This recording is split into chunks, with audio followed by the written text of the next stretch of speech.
and welcome back to the Life License Qualification Program video series presented by Business Career College Corporation. Again, my name is Jason Watt, and what we're going to look at in this set of videos will be the benefits offered within group insurance contracts. At this point, you've seen an introduction to group insurance, you've seen how group insurance premiums are calculated, and you should understand the funding options for group insurance.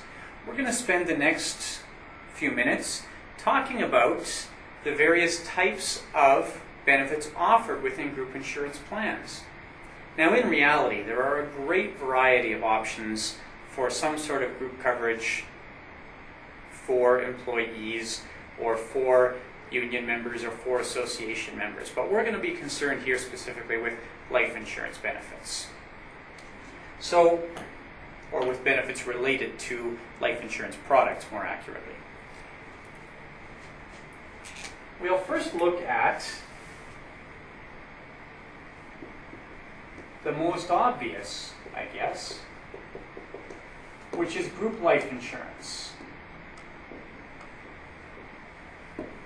Now, group life insurance within a group insurance contract works in a very similar manner to what you would know as a one-year renewable term contract. Basically, when we're calculating the premiums for the group life insurance portion of the plan, we look at the mortality of each plan member and we calculate premiums accordingly. Next year, every plan member will be a year older. It's probably safe to assume that premiums will go up a little bit. So this is just a very simple one-year renewable term group contract. As with most forms of term insurance, it is only going to cover somebody up until a certain age. It might be 65 or it might be 70, it depends. But the idea here is it's really just term insurance. Now, the amount of coverage can vary. We can see a fairly common set of calculations would be something like 1 times, 2 times, 3 times salary. I've seen larger benefits, but these are fairly common. You'll see sometimes in an executive class or a class of professionals 5 or 7 or 10 times salary. But for most folks, they can count on having a benefit that's something like 1 or 2 or 3 times salary. It's not the only thing you'll see, though. You might see a dollar amount, maybe $50,000 per employee or maybe $100,000 per employee. Something like that. Now, as mentioned in the introduction to group insurance, there's not going to be any underwriting involved in getting this amount of life insurance. The only thing you're going to have to do is to be actively at work. That is, to actually have met the probationary period for your group insurance plan, done the appropriate paperwork, and then to show up at work that day. Probationary periods, by the way, can vary, but 90 days is fairly common. Some groups have no probationary period at all. Some groups you might have to wait as long as 6 months. So we can have this $50,000, $100,000 of insurance, maybe 1 or 2 or 3 times salary. It will be up to some non-evidence maximum. It's fairly common with group insurance to find a limit to how much you'll be able to get without underwriting, what we call the non-evidence maximum. And then, if you want to exceed that non-evidence maximum, if you want more insurance than that, the insurance company is going to say, we may do that for you, but we have to have a better understanding of the risk. We're going to ask you to go in and get some underwriting done.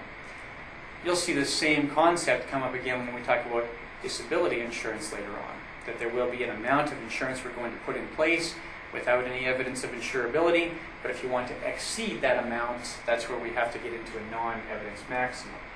So you might be able to go over this, but only with some underwriting. Now, it's not only going to be the plan member who's going to be insured here, it's almost always the case that we also have some dependent life insurance. You would see quite often the spouse covered for $5,000 or $10,000. Those are fairly common amounts.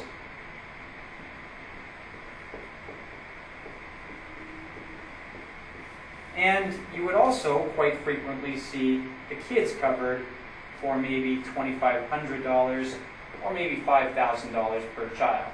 So it gives a little bit of coverage, not a whole lot, but a little bit of coverage for the dependents. Now, we have to be careful here. With group insurance, you'll quite often hear people say, I have enough insurance, I have group insurance through my employer. Well, that might be true as far as their health care is concerned, maybe as far as their disability is concerned, but with life insurance, people are often led to believe or lead themselves to believe that this is going to be enough insurance when in fact you've done the needs analysis now back in Module 8. You know that for somebody who makes $100,000 a year, if they have a 2-times salary benefit of $200,000, that's only likely to last their surviving spouse a couple of years. If they're serious about looking after their loved ones on their death, then they should look at this scenario and recognize, you know what, that's not really enough insurance for me. This can be a challenge for folks in this industry, but at the same time, once somebody has this insurance in place, well, they're already spending some dollars on life insurance. It shouldn't be as much of a challenge now to at least get them used to the idea that, you know what, your family does need you to have some life insurance. Now, a couple of other things to look at with group life insurance. Group life insurance, like individual life insurance, tends not to have any exclusions. You'll sometimes find group life insurance issued with a suicide exclusion, but lots of group life insurance plans are issued with no suicide exclusion in place. Because there's no underwriting, we don't really have the opportunity to throw a claim out based on fraud even. So it's even less common with group life insurance for there to be no claim paid than it is with individual life insurance. Something else to watch for with group life insurance is something where you can really earn your keep as an agent, something you can do that may not bring you any business directly, but really shows that you're acting in the best interest of your client, is to look for the conversion privilege. Group life insurance contracts nearly always have a conversion privilege built in. The conversion privilege normally allows you to, within 30 days of your departure from your employer, take this group coverage and convert it into individual coverage. And as with the conversions we looked at back in Module 8, that means a conversion without medical evidence. So it's fairly attractive, especially if you have somebody who's got a tough time getting individual life insurance. They should be well aware of their conversion options, and they should take the opportunity to convert when they leave their employer. That conversion privilege tends to have some limitations, though. Like I said, this is term insurance, and if you've got somebody who's 55 or 60 and leaving an employer, then their conversion options are going to be a lot more limited than somebody who's, say, 35 or 40. But when you have that client who's declined in the underwriting process, can't get insurance, your responsibility as an agent is to help that client manage their risk. One of the things you can do is make sure they're aware of their conversion option and that they do exercise that conversion option if they ever leave their employer. And it doesn't have to be, by the way, a willful departure. If they're fired, they still have the conversion option. If they're laid off, they still have the conversion option. That's really it for group life insurance. With your knowledge from Module 8 of individual life insurance, it shouldn't be much of a stretch to incorporate group life insurance.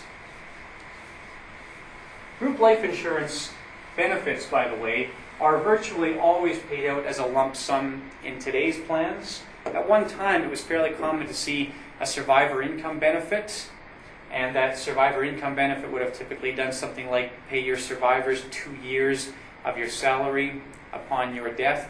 You will still find those occasionally. In Canada, the Royal Canadian Mounted Police and the military are notable for having those types of benefits, but not a lot of group insurance contracts feature that type of payout option today.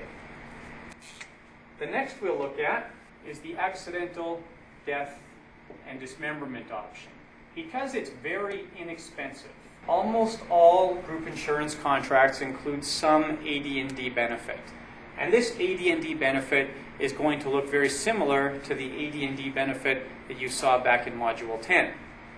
Under a group AD&D benefit, if you're killed or dismembered, that is a loss of a limb or the loss of a use of a limb or a body part, in some accident, and keep in mind it has to be an accident, it can't be something like cancer. If those things happen, then you'll have a benefit paid that would be associated with some body part or some loss of mobility or whatever it happens to be. The schedules for these tend to be fairly comprehensive, so you would see everything from the loss of maybe a thumb and finger, hand below the wrist, arm up to the elbow, arm up to the shoulder, both arms, and then maybe a loss of both legs. You'll see a schedule for each of those types of losses. It can be a little bit morbid, a little bit depressing actually reading those schedules. So that's our AD&D benefit, and AD&D benefits tend to be fairly limited in dollar amount. You can have $25,000 or $50,000, but some employers, because AD&D benefits are so inexpensive, will actually seek very large AD&D benefits, hundreds of thousands of dollars in some cases. Something to watch with AD&D benefits is that, like individual AD&D, accidental death and dismemberment contracts do feature exclusions. And the exclusions we can see here would be for things like an accident that occurs while you're under the influence of drugs or alcohol.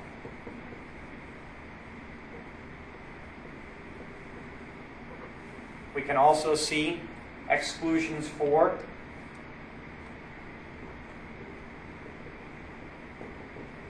commission of a crime. We can see exclusions for involvement in an accident where you're not a fare-paying passenger on a commercial aircraft. You'll see exclusions in here sometimes for war and terrorism or service in the armed forces. There's sometimes, although not all contracts have this, an exclusion for inhalation of poisonous gas. So there are a variety of exclusions that can be included in AD&D contracts.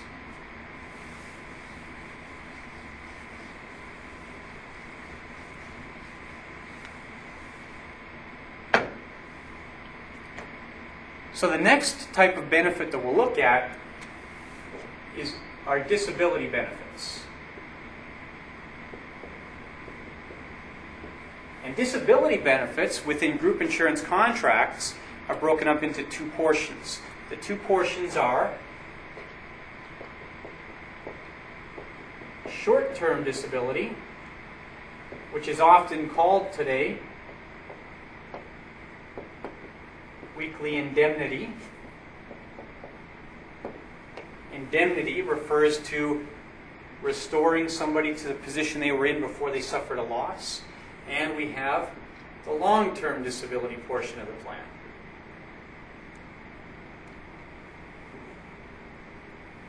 We sometimes call this STD and LTD, although, like I said, weekly indemnity is becoming a more commonly accepted term. So the way this breaks down, roughly, let's say we have a plan member, a group plan member, and by the way, we don't have dependent disability. Typically, it's only the plan members themselves that are covered. So what happens here, we have somebody who suffers a disability. We're going to have a very short waiting period or elimination period. Usually with group insurance contracts, you'll see something like 1 day for sickness, 1 day for an accident, and 8 days in the event of sickness. And once you meet that elimination period or waiting period, now you can go on benefits. So your benefits would start, and you would initially be collecting these short-term disability benefits. And then after a period of time, which can vary, but can be usually somewhere between 15 weeks to as long as 24 months. So after some passage of time, you'll roll on to long-term disability benefits. Now in this short term, the definition of disability, and this is where it might be useful to go back and review the disability module, to go back to module 9. In this short term, you're going to find that the definition of disability is kind of like an own occupation definition of disability. That is, we're going to pay benefits if you can't do your own occupation, although it really works more like a regular occupation definition where we're not going to pay you benefits if you can do some other job. So it's written like own occupation, but in translation it becomes more like like a regular occupation definition. Over here, you're typically going to see an any occupation definition of disability, which can be somewhat restrictive. This long-term portion of the plan is going to have a benefit period that is a maximum time for which you can collect benefits, and depending on the insurer and the employer, they will have negotiated out a benefit period of maybe 2 years or 5 years or out to age 65. Those are all fairly common benefit periods. Now, how much are you going to get? What's the benefit going to be? Well, keep in mind that disability benefits are normally paid tax-free. Now, we can jeopardize that. If an employer happens to be paying some of the premium, that's going to render the benefit taxable. But in most cases, disability benefits are going to be paid tax-free. In the short term, you'll normally find something like a 66 2/3% benefit. In the long term, you'll normally find something very similar. 66 2/3% is quite common. As with group life insurance, this will typically be up to a non-evidence maximum. So we have to watch here. You might have somebody who's making $100,000 a year, but their plan might have a non-evidence maximum of $3,000 a month. So if they become disabled and they haven't gone through the underwriting process to get insurance to carry them beyond the $3,000 a month, that person who was used to earning $100,000 a year, or about $8,000 a month, suddenly finds themselves only with $3,000 a month of disability benefits. It might not be enough. Now, keep in mind that $3,000 a month would be paid tax-free, assuming that the employee is paying for the disability portion of the plan. And a fairly common arrangement is to have the employer pay for the life and extended health care portions of the plan, while the employee pays for the disability portions of the plan. So when I talked about that 50-50 breakdown earlier, you might see that 50-50 breakdown where the employer's 50% includes extended health care and maybe life insurance, and the employee's 50% includes maybe the long-term disability, short-term disability portions of the plan. Premiums generally work out in such a way that that's quite viable. So there are some other technical details to know with group disability insurance. It might be useful to know about the employment insurance premium reduction program, in which if you have a good short-term disability plan, that is a short-term disability plan that will make it so that EI is not going to have to pay benefits, that the employer can actually have their their EI premiums reduced.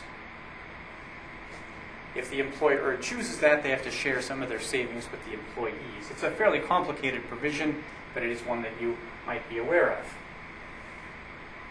Okay, so now that we've looked at group disability insurance, and like I said, there's a little more technical detail here, but we've certainly looked at the broad overview. We're going to move on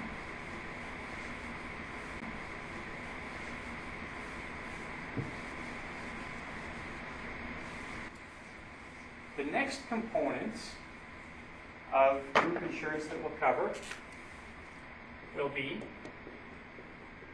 extended health care.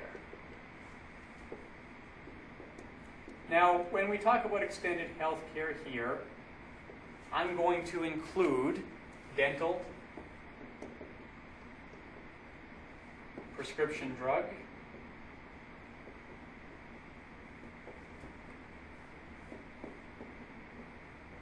and vision care. Just because they all work in a very similar way, quite often they're lumped together anyways.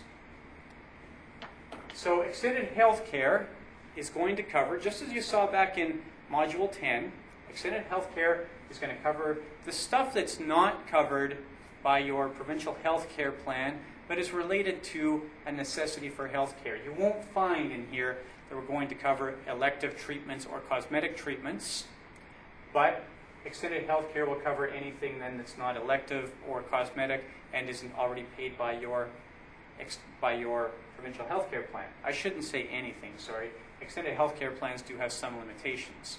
So it might cover, for example, massage therapy, but it might only cover you for 10 massage visits for a year. And it will treat most paramedical practitioners, people like massage therapists and physiotherapists and acupuncturists in that manner. That is, it'll say, we'll pay for something, we'll pay for 6 or 8 or 10 visits for a year, but we're not going to pay for everything.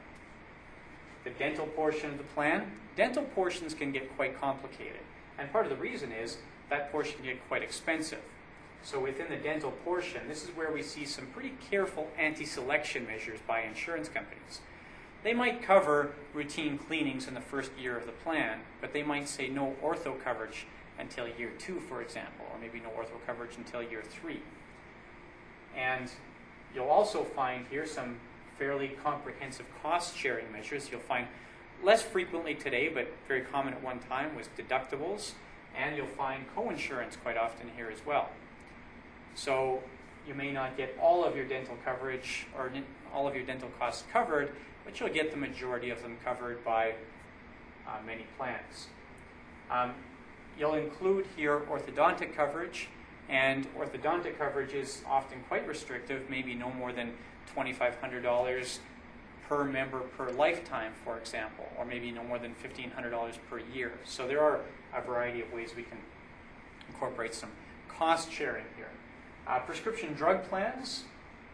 Prescription drug plans can work a number of different ways. With group insurance, you'll see one of two things. You might have a pay direct plan where you have a little card that you swipe, and the pharmacist then just goes straight to the insurance company for reimbursement, or you might actually take a receipt and submit the receipt to the insurance company yourself. Prescription drug plans do typically have some cost-sharing measures as well. It's very common to see a co-insurance factor worked into prescription drug claims. Vision care, smaller employers tend not to choose vision care. Vision care really is almost an in and out transaction where all of your employees put in a couple $100 each, and then the ones that get glasses get to claim it, usually to some fairly restrictive limits. But if you do include a vision care plan, it will look kind of like the dental and prescription drug portions of the plan. It'll cover so much, and it might cover it so much every 2 years, for example. But it's only really done with larger employers. Smaller companies tend not to include vision care. If you're not selling group insurance, if you're not in the business of selling group insurance, it's still useful to be aware of this and to be able to read the benefits booklets that plan members receive, because you will end up doing some service work at some point with group insurance. Lots of people have questions about why their group insurance covers this or doesn't cover this or whatever the case is. And knowing how to read a benefits booklet, knowing some of the benefits that are available can be quite useful. So even if you're not actually selling group insurance, you can provide excellent service, a good value added to your consumers, to your clients, by knowing some of this information. And this is a place where lots of people have questions.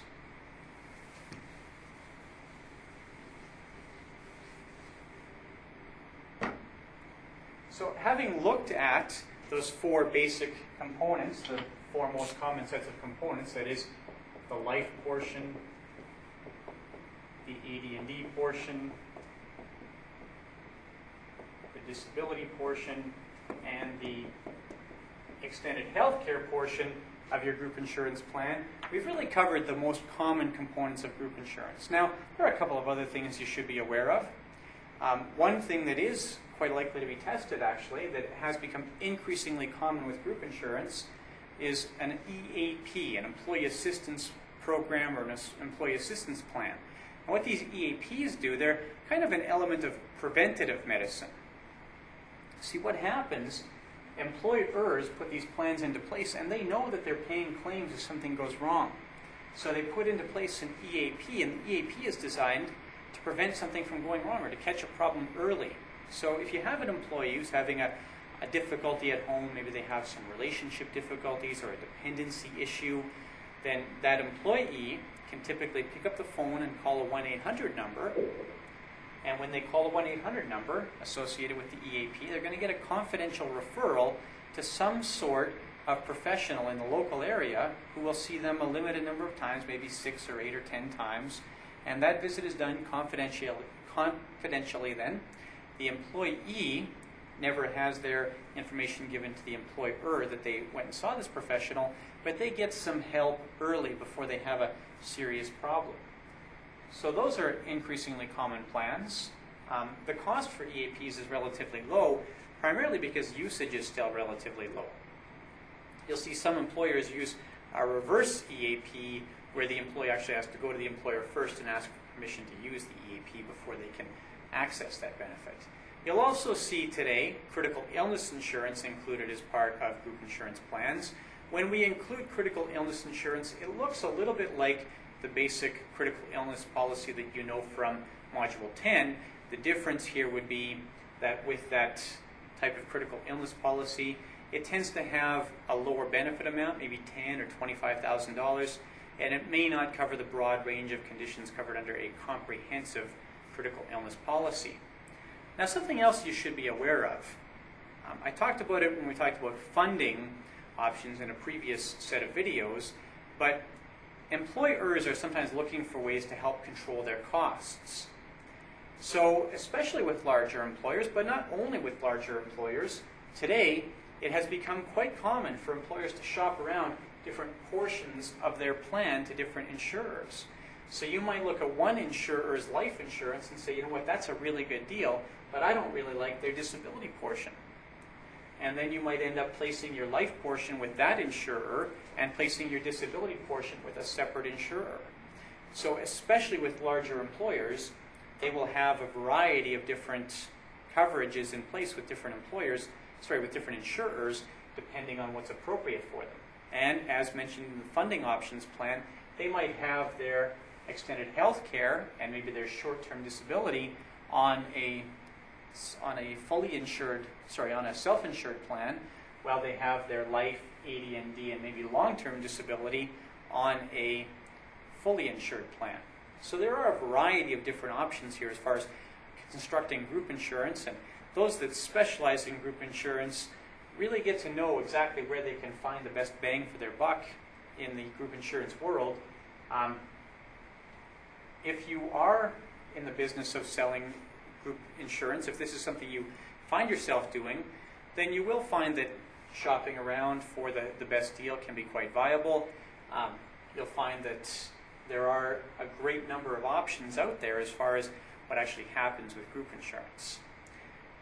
So having talked about the different options for group insurance, and we touched on a little bit in this section taxation. You'll want to go back to your text and make sure you do understand the tax consequences of group insurance, although you don't have to know them to great detail. We've looked now at an introduction to group insurance and its basic structures. We've looked at the pricing of group insurance and the funding options. We've looked at the coverages available within group insurance. So continue your studies. Enjoy. If you have any questions about group insurance, as always, feel free to contact us. Contact information is on the website, on the back of your textbook. And good luck. Enjoy. Thank you very much.